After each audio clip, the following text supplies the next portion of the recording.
ومركلة إيه هريالك الشعب وقيبتي اللبات إن برنامج أنا وهلا يبطروا يرينكا أما قلوين كده كعاوية إن مانت أيام قيبتي اللبات كدين هيا إن قيبت اللبات نوحن وجهد دونا واحد تهاي وحبيه أن هو وجهد لحال كده أو أي كم تهاي عاوين إن لو عاوية أما قف أو عاوية قف كاس أو أما ورقة كعاوية أما وحيابك لك عاوية سيدي أيات قف كاس أو مارمي كرتا أو أبوس كيس كوجل كرتا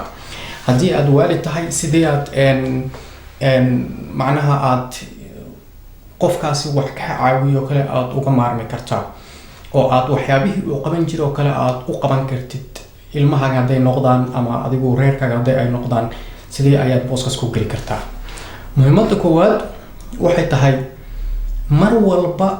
qofka cadaanka ee ku caawinaya ama qofkan kale ee Soomaaliga ee ku caawinaya waxaad sameeysaa waxay tahay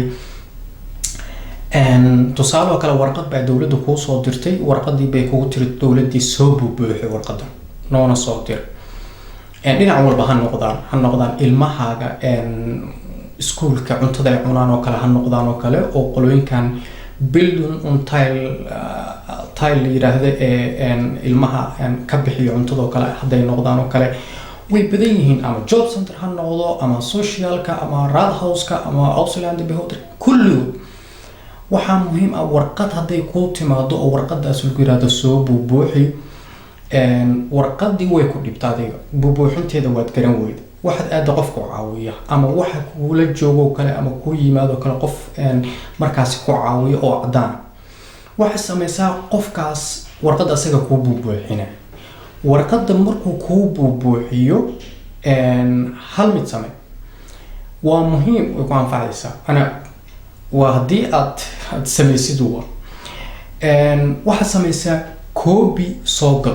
كوبي صوغد ورقدها لو كوبي وكو مهم لعق كونتينيو جوجا اما كير بو جوجا هذا تصالح ميد كان انا هيستو xoga wax uu culus yahay waa ku muhiim kan iska soo iibso kan hadaad soo iibsatid runtii wax badan buu ka anfacaya wuxuu ku gali karaa booska dad badan oo ku caawinaya inuu ka celiyo booskooda ku gali karaa uu ku difaaci karaa macnaha difaacidan ka hadli doona koobigan waxyaabaha uu ka anfacaya waxa kamid ah €50 jooga soo gado qadiisana soo iibso guriga iska dhigo guriga ku dhex yaala waxa sameeysaa warqada markuu qofku ku dhameeyo oo ku buuxiyo oo aad saxiixdid warqada qofku intuu sa bashqada iyo gelin oo uusan macnaha uusan bashqada gelin ka hor waxa dhahdaa ii dhib qaado koobigan meeshan kor la saaraa saan kor u saar warqada dhan ku wada koobiyeynaya markuu ku koobiyeeyo waxa sameeysaa soo qaado midaan warqadaha lagu dhajiyo dhag ku siiso kadibna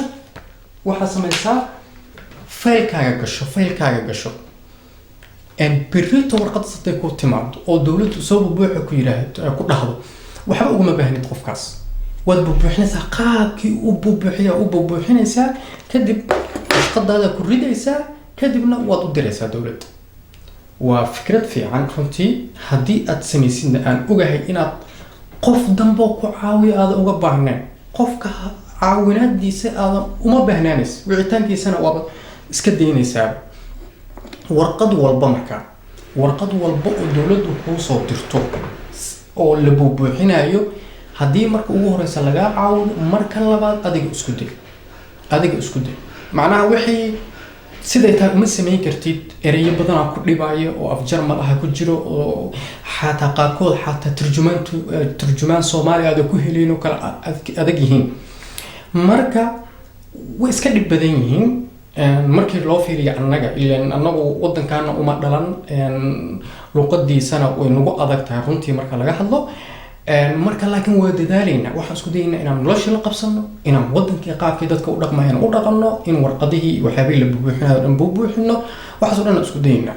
marka waxa sameeysaa warqad walba oo dawladdu kaaga timaado oo soo buuxo lagu yiraahdo